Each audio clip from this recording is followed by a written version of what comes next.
I am so happy to welcome you to this episode of Leadership and Aviation Podcast. And I have someone who's become a dear friend to me on the podcast today. Mark Schulz is the founder of Digital Aircraft. And we met on Facebook and then on LinkedIn. And now here we are in a podcast. Mark, I am so delighted to capture your nuggets of wisdom for leadership in aviation. Welcome to the show. Yeah, Renee, thank you so much for inviting me to come and just have this conversation with you. You know, I'm really pleased to be here. And yeah, we did meet in a couple of different ways. And I think one of them, we really engaged for the first time when I did a virtual, conference is what I did. And you helped me. You jumped in and said, I'll help you out. And that was great. So I think that was about 3 or 4 years ago, probably. Yeah, I mean, we've had some collaborative leadership initiatives together, but that's not likely where you started out in your leadership journey. I know that you've held so many jobs in several different industries.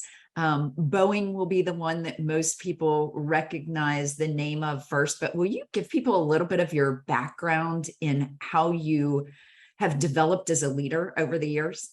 Yeah, thanks, Renee. I always like to tell people that I have several different, key passions, and they've evolved over time, but I've always had a passion for aviation. My passion for digital and its implementation, within different industries, specifically in the aviation industry, has evolved, but it really revolves all around my passion to help people. That's something that I've had, from a very, very young age. And I had people that recognized that, and they mentored me, in that direction. And, as far as my aviation career is concerned, Renee, my father used to take me to the airport and put me at the end of the runway in the car. And we used to watch airplanes take off, as a kid. And that helped me to grow that passion for aviation. And then he took me to Oshkosh, Wisconsin one year for the annual EAA fly-in, now called AirVenture. And what he did was he put me in the right seat of a Ford Trimotor. And we flew around the patch, and I was convinced I was in aviation at that time. And I went back and I got my I started taking flying lessons, and I got my student certificate before I could drive a car. It took me a couple of years longer to get my private and my commercial and multi-engine and instrument. But so I have 40 years of time in aviation, doing different things. And I went on to work at manufacturers and airlines, and I worked in maintenance and engineering and maintenance training. And then I categorized that part of my career as having been a consumer of technology. I was understanding operations, and I was involved in, managing business units. And then I realized there needed to be optimizations and efficiencies in the industry. And so I switched over to delivering of technology. And so for the last half of my career, I've focused on delivery of technology, and I've worked with airlines and maintenance companies and manufacturers, including Boeing and Jeppesen. And I've worked with Airbus and Embraer and, companies all over the world. And so that really brings me to where I am today, where I'm really helping people today to create efficiencies in our industry, the aviation industry, through the implementation of different digital technologies. Amazing.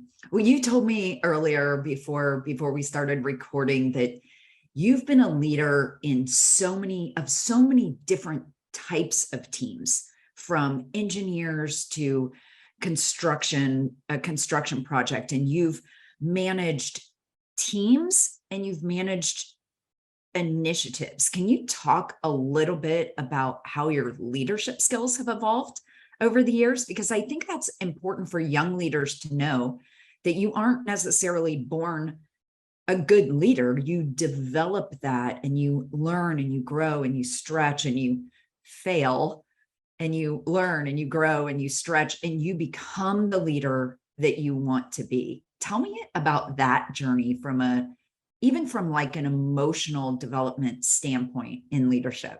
Yeah.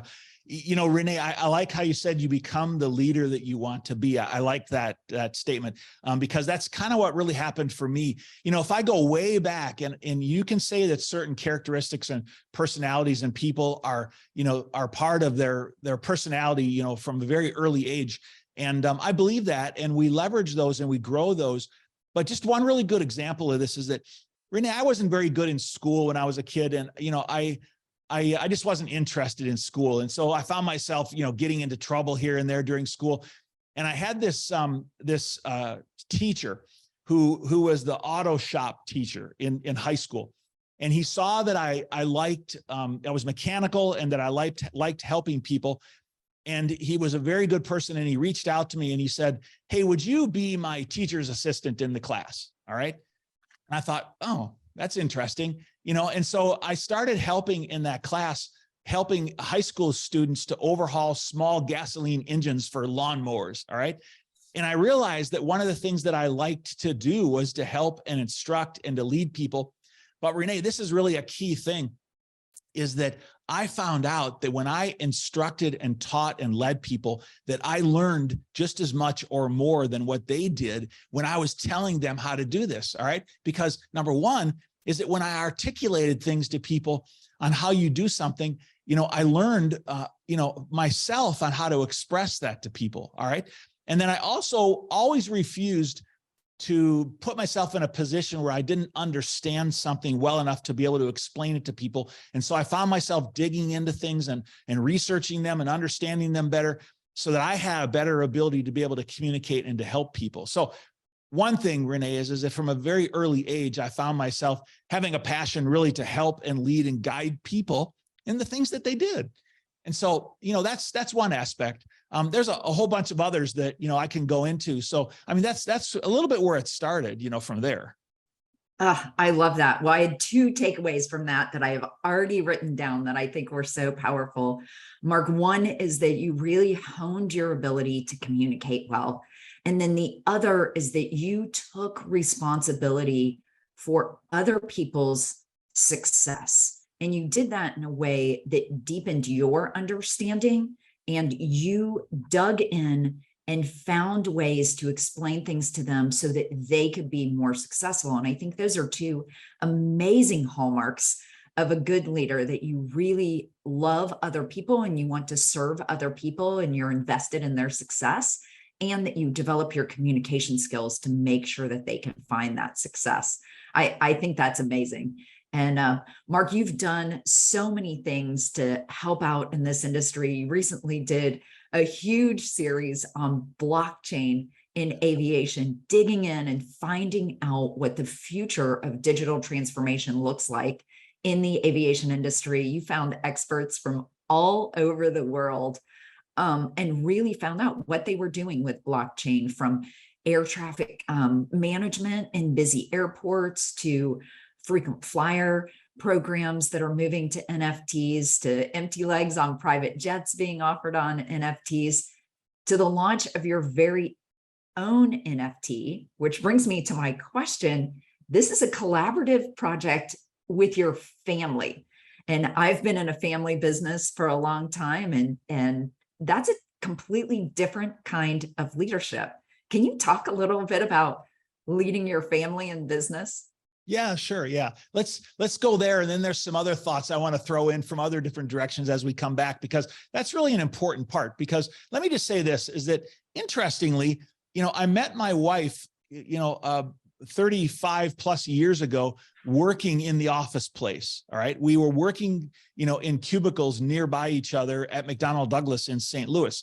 And we were both working on the F-18 project. All right. And so at a very early age, I found myself being near my wife and working, with her, a family member, in work kind of situations. And then I actually left McDonnell Douglas and went to Northwest Airlines, and she left and worked as an engineer there as well. And we found ourselves working for the same person in the same office again at Northwest Airlines. And so, it was during those times that we began to try to understand, how are we going to work together? So over the years, I continued to develop, those abilities to be able to work together. But René, I'm at heart an entrepreneur, all right? And when I have worked in large companies, it's been with an entrepreneurial kind of an approach of like starting new business units inside of larger companies, or helping, product lines launch from an entrepreneurial standpoint. And so it required an incredible amount of collaboration and team, work, whether it would be a family member or whether it would be, a coworker. All right. But the reason I bring up the entrepreneurial part of it is because I have started, I don't even remember anymore. I've started maybe 20, 25 businesses over my career. And many of those businesses become, family, operated kind of businesses where my wife, Susan, is involved in doing elements of the business. And, when my kids got old enough, they were mowing grass at a shopping center that we had built, and so in many different ways, we were bringing the family into the business as it was growing and evolving. All right. And so that brings us to where we are today in that, I have a project, I told you I'm passionate about aviation and about digital.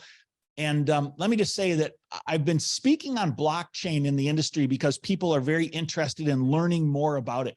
It's it's not very well understood in the industry. As a matter of fact, I spoke last week at a conference in Miami, and there was maybe 300 people in the room. And from the stage, I asked them, I said, raise your hand if you hold cryptocurrency. Now, I knew that roughly 19 or 20% of people in the United States, hold crypto wallets, let alone NFTs are really involved in even exchanging it.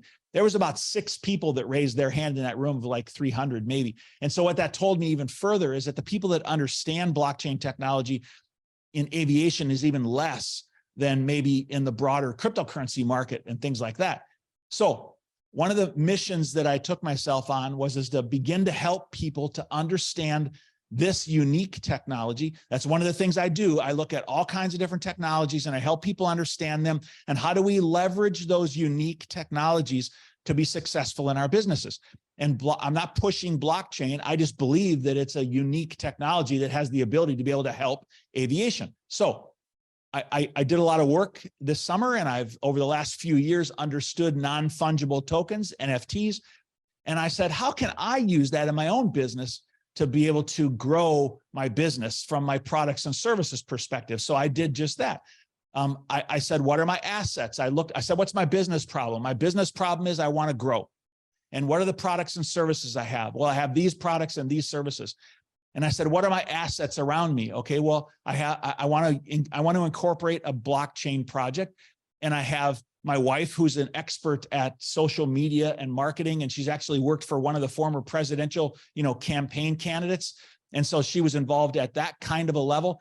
I have a daughter who works as a professional animator at a major animation studio in California. So I have an artist in the family, and I have a son who's in his late 20s, who's passionate about cryptocurrency and about blockchain. And I said, I have the assets that I need in my own family. I need to be using those. Okay. Now, so do we have everything we need? No. I hire out contractors. I go overseas and I hire artists and I hire programmers and I hire people locally here in the United States, onshore. And so what we do is, again, like I do in everything, is I envision where we want to go. I create a project and I say, how can we work together, to accomplish this as a team? Now, before we go on, I'm going to answer your question that you started with. How do you work with your family? Okay. Well, it's a different management style than managing people. I've managed, workers in 7-Elevens that I've owned, and I've managed construction companies, and I've managed professional engineers and professional trainers, and I've managed business people, and I've managed executives, all the way across the entire, spectrum. And I've managed my family. Now, I loosely say I manage my family. Many times my family manages me, René, okay? And so managing of a family unit is more of what's the project that we have to accomplish, and what are the outcomes and goals and objectives that we want to achieve, and how can we collaborate together to be able to achieve those, harmoniously. And, my family members and I, we work quite well together. And as we continue to be kind to one another and help each other understand and explain it for the 15th time, we work together to achieve outcomes and goals and objectives. And that's very different than managing, maybe a skilled worker at a construction site. Okay.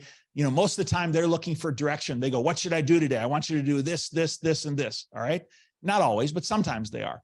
And in a family, we're saying, what's the project and how do we work together to achieve a successful outcome? What do you think? Let's do this. Let's work on the art. Let's work on the blockchain programming. Let's work on the coding that we need. And so we collaborate and we work together to achieve outcomes, goals, and objectives. But I'm going to finish that, René, by saying that when I when I worked in the construction industry, one of my partners who was we were at executive level, one of my partners came to me and he said, Mark, you're different. And I said, well, how's that? And he says, well, you manage people to their maximum potential when most people manage people to a minimum standard. All right. And so that's really the way I think is that how do I manage people to their maximum potential instead of telling them, this is what I want you to do because this is the minimum that we need to do to get things done. And I believe that that's one of the keys to my real success is by working with people to manage them to their maximum potential is what it really is.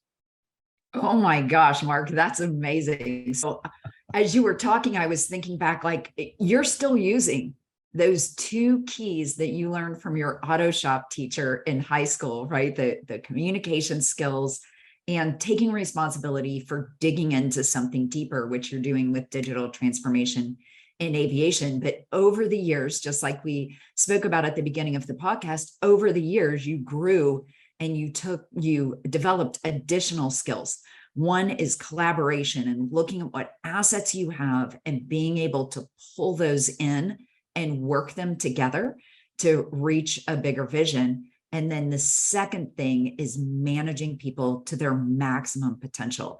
And I'm just thinking about in my life, when people saw potential in me, even that I didn't see in myself, I performed and grew and stretched myself to please or to rise up to that potential that they saw in me that I didn't see in myself like crazy. So I agree with you that that's one of the biggest keys of your success.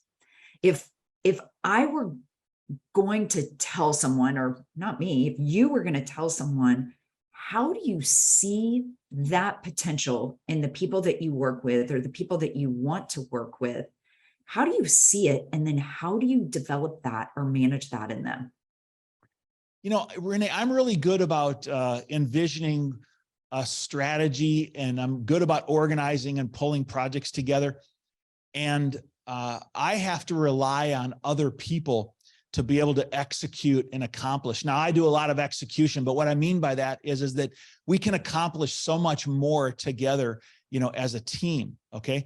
And so I'm not afraid of taking on something that I've never done before because I'm really good about finding people that have done it before and understanding their potential and basically enabling them to do what they do well. Now, what that requires me to do is have enough understanding of the boundaries around that so that I can manage that and understand, what they're doing and whether they're telling me something is within reason or not. Okay. So I'm very good about assessing facts and understanding the current situation and making decisions based on those facts. And I think that's one of the things that's critical to using, lots of different people. And so you say, how do you manage people to their maximum potential? Well, I look at what they've done. I look at, what their perspective is. I look at their enthusiasm. I look at their willingness to engage. And I put those things together and say, can this person do this job? And, sometimes I'll check in the background on their references. I always do, just to understand if it's somebody I haven't worked with before. But as I do that, I believe I'm placing people in a position to perform to their maximum. People will come to me and say, well, what do you want me to do? And I'll return back and say, well, what can we do? Okay. What is the success that we can have? And then we have a collaborative discussion and we, work toward achieving that. And I've achieved so much more by doing that than telling people what to do. Listen, I was involved in some different construction projects and, people told me that it would take 2 years to build this gas station that I was going to build. I'd never built a gas station in my life, and it's incredibly complex and difficult. And I said, well, I don't have 2 years. I need to do it in 6 months. All right. And they said, it's impossible. And so I went to people and I said, okay, well, what are the obstacles in our way preventing us from being successful? And we talked about 1, 2, 3, 4, 5. And one by one, we found ways to overcome those obstacles that existed so that we would be able to achieve, faster success. And I'm sad to report, René, I didn't get the gas station done in 6 months. I got it done in 6 months and 2 weeks. Okay. So we took a process that was 2 years in length and accomplished it in 6 months because people worked together to think differently and to accomplish things that everyone said you can't do. at that point. Yeah. I was furiously writing as you were talking. And I think probably the key that I'm taking away from that, and I think it's so important in leadership, and it's that you're curious, that you ask questions, that you listen to answers, that you allow people the space to be brilliant. I think that's one of the biggest takeaways that I had from what you just said. But then I also jotted down words like mindset. You have a mindset to solve problems. You set boundaries. You know what your own boundaries are, and you set boundaries for other people. You trust that other people are experts. Like Ronald Reagan used to say, trust but verify. It sounds like you do exactly that, that you gather facts, that you get feedback. And one key that I think some leaders miss out on, you make decisions. You gather all the facts and you make decisions. And I think that's really important, because sometimes as leaders, we get frozen and we don't make the hard decisions, or we punt or defer a decision. We give it off to somebody else so that we don't take the blame, and we kind of shift away from that. And I don't hear you saying that you do that, that you are decisive, but that sometimes what you're deciding is who you're going to trust, not always just trusting in your own fact finding. And I think all those things, like, it's a whole lot of layers and a whole lot of pieces, but those are the ingredients for your secret sauce. Did I leave anything out? No, I think one of the other important things I'll add is that I've been in so many different situations, and the way you manage something, needs to adapt to the situation. All right. It's very important because, I had some instructors who worked for me at one point in time in my career, and they were used to having people tell them what we needed to do. And maybe it came from the fact that they were regulatory requirements for, maintenance training classes, or, but so they weren't apt to tell me this is what we should do. And so I had to do my best to understand, what their perspective was on things. And I had to make a decision and say, okay, now this is what we're going to do. All right. And so just based on different circumstances, you can't go to people and say, what should we do, and expect them always to, make a decision. There may not be the proper circumstance. And one really good example I want to bring out, René, is that, like, for example, when I was learning to be an instrument pilot, my flight instructor was a woman who was very hard on me. Okay. And I go back and I look at that in retrospect, and I say, I learned so much, from that. And when we're getting ready to descend to minimums, in the airplane, in instrument meteorological conditions, it's not the time to have a discussion of whether you go below the minimum or not. Okay. When I was in training and I was under a hood, she would beat me up horribly if I would go, 1 inch below minimums. All right.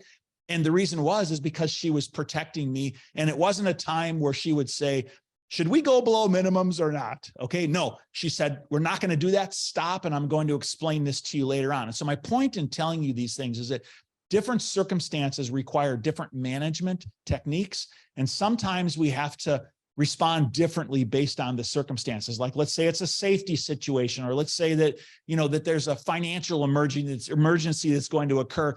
And if somebody didn't, take immediate action to stop something, it would create catastrophic results. Or so I'm just saying that different circumstances require different management techniques. And one of the things I've learned over the years is that I have to assess the situation.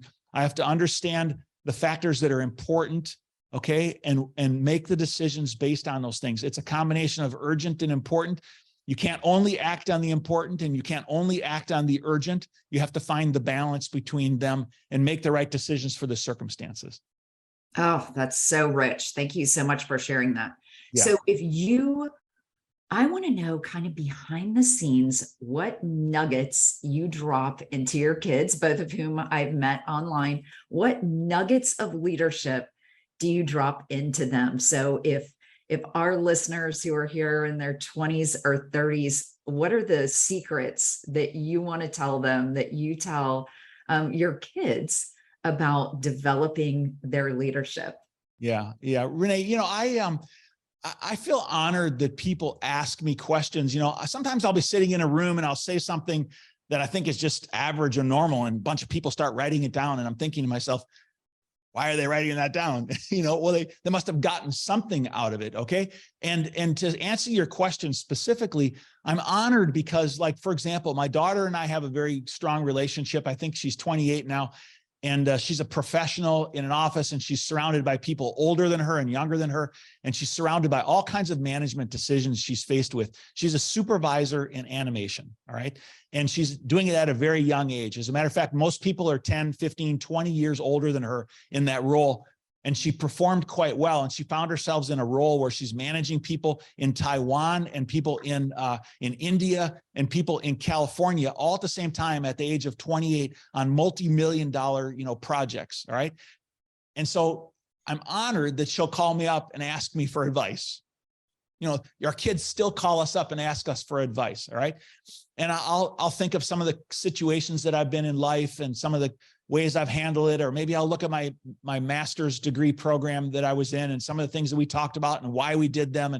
And so I'll draw on the things I've learned and the experiences I've had in life, and I'll share them with her. I make it very clear to her that I'm not telling you what to do. Don't go do what I tell you.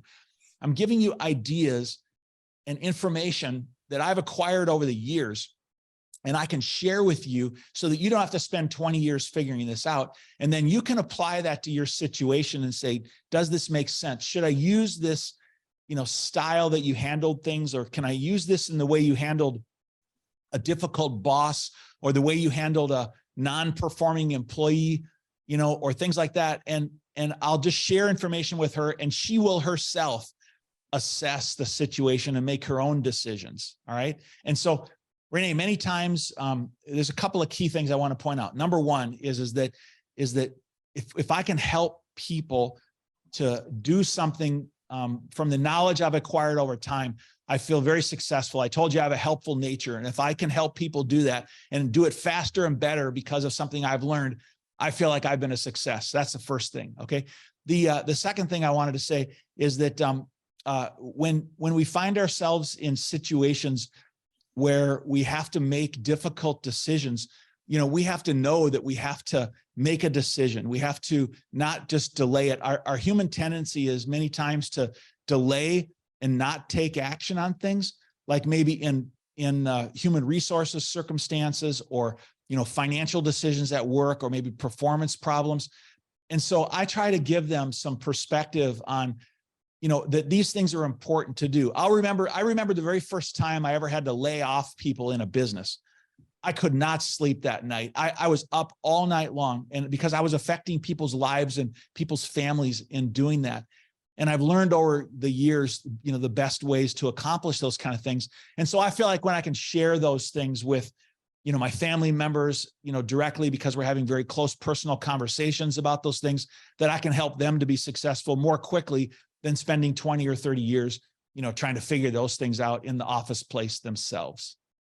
I love that. So what I wrote down, and I hope that everyone who's listening is writing these same things down and thinking about them, is that you advise for people to look for coaches or mentors. And if they're lucky enough to have a parent like you in their life, that's an obvious choice. But I think that there are a lot of people like you in the industry that would share that knowledge and wisdom with people other than just your kids. So looking for coaches or mentors, and then filtering the information that they give you through your particular situation. So look for outside advice and then filter it through your personal situation or your professional situation or circumstances. I heard you mention giving back and doing that for the generation or the junior people behind you. And then again, going back to what you talked about that you learned from your auto shop teacher, taking action and taking responsibility. And I think that is a marvelous framework for finding success in leadership, not just in aviation, but leadership in life and in any industry that you might be in. Mark, I have loved our conversation today. I think it's had so many nuggets of wisdom, and I hope that people will find a lot of value in that. Is there anything else you want to add before you tell people how they can get in touch with you? Sure. René, I want to finish by maybe just saying one thing. A great example of something that happened between my daughter and I is that when you're younger, many times you're afraid to reach out to people. You think that this person is the CEO of the company, or if you think, that this person is more important than you, or they have a bigger role or more responsibility than you, and people are afraid and they don't reach out. And my daughter and I had a circumstance one time where she was looking for a job. And I asked her, I said, well, where would you like to work? Where's the most, place you'd like to work the most in life? And she named a large animation studio here in the US. And she said, but I'm probably not going to be able to get a job there just yet. And I said, well, then what's your second pick? And she said, well, it's this studio in Canada that I want to go work at. And so we jumped onto the computer and we did a search and we found I said, oh, here's the CEO of the company. And I said, let's reach out to him and ask him if he has any job openings. And she says, I can't do that. And I said, why? He's just a guy. And so she sent him a message and said, I'm this person, I'm nearby, I have this experience, and I'm interested in a job opportunity. And about 2 days later, the recruiter contacted her. And 2 weeks later, she was working in Canada, on site, on the job. And it's all because she took the courage to just reach out and to do something and not to be afraid, to accomplish great things. And so I guess my final message to people is that don't be afraid to do big things. Don't be afraid to talk to people. Don't be afraid to make decisions. Don't be afraid to take action, because you can do great things. We just have to do it. We have to move forward and do it. Mic drop. I love it. How do people get in touch with you? Well, I'm on LinkedIn. I'm all over the place on LinkedIn. And my name is Mark Schulz, SCHULZ. But one of the ways you can find me is that I do so much on social media that if you put hashtag digital aircraft into the Google search, you will find me all over the place. Okay. And so if they want to get in touch with me, you'll find my email and my YouTube and my Twitter and my LinkedIn and many of the things that I do. They can get in touch with me that way. Mark, thank you so much for joining us today. Best of luck to you. Cannot wait to see what kinds of transformations you're creating in the industry over the next decade or so. I think it's going to be amazing. Thank you. Thank you so much. I appreciate you having me here.